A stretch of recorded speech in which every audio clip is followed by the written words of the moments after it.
नमस्कार. नमस्कार नमस्कार. नमस्कार शेतकरी बंधूंनो. आज आपण जे कुरकवाडी या गावामध्ये आलेलो आहे, इथले जे आपले प्रगतशील शेतकरी ज्ञानेश्वर काकांते, तर यांच्याकडं आपण आज थोडं जाणून घेणार आहे की यांनी आपलं हे जे प्रोडक्ट आहे व्हिजोमॅक्स, ह्या प्रोडक्टचा वापर केलेला होता आणि व्हिजोमॅक्स वापरल्यानंतर काकांना काय रिपोर्ट जाणवले, पहिले कपाशीची अवस्था काय होती आणि वापरल्यानंतर काय बेनिफिट जाणवले. आपण याचा पहिला फवारा दिला होता ना व्हिजोमॅक्सचा.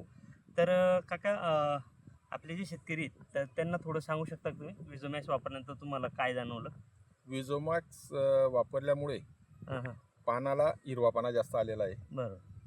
परत ज्या फुटवे म्हणतो आपण, हां, ब्रँच. ब्रांच हां. फुटवे जास्त फुटलेले आहेत. बरं. आणि पावसामुळे जो एक जास्त पाऊस पडला त्याच्यात हवेचं प्रमाण जास्त होतं. जमिनी थोड्या कडक झाल्यामुळे बरं. मुळांना अन्नद्रव्य घेता येत नव्हतं. बरोबर. वरून हे दिल्यामुळे हां. तो एक पिवळापणा कमी झालेला आहे. कमी झालं म्हणजे खालून जे अन्नद्रव्य उचलला पाहिजे होतं ते न उचलल्या गेल्यामुळे आणि तिथे आपण वरून जो आहे आपला लिक्विड विझोमॅक्स दिल्यामुळे पानाद्वारे ते अन्नद्रव्य उचललं गेलं. फास्टली त्या ठिकाणी त्या पिकाला अन्नद्रव्य भेटलं.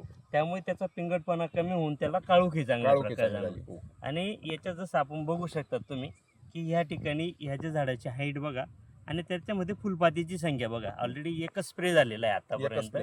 तर ह्या एका स्प्रेमध्ये सुद्धा त्या ठिकाणी या ठिकाणी बाकी ठिकाणी जर बघितलं तर बऱ्यापैकी पाण्याची कमतरता, म्हणजे पाणी जास्त झाल्यानंतर कडक झाल्यावर त्याची ग्रोथ नाही. तर तुम्ही बाकी शेतकऱ्यांना काय सांगणार हा प्रोडक्ट वापरल्यानंतर? नाही, हा प्रोडक्ट खरंच चांगला आहे. आणि पुढच्या वेळेस म्हणजे पुढच्या स्प्रेसाठी सुद्धा मी हेच वापरणार आहे. व्हिजोमॅक्सच वापरणार आहे स्वतः. तर ऑलरेडी काका हे जे पहिला स्प्रे पण टाकलाय आणि पुढच्या स्प्रेमध्ये पण व्हिजोमॅक्सच वापरणार आहे. तर इतर शेतकऱ्यांना काय सांगणार? आवश्यक वापरला पाहिजे? हो, नक्कीच वापरला पाहिजे. वापरला पाहिजे. तर आवश्यक एकदा वापर करून बघा व्हिजोमॅक्स.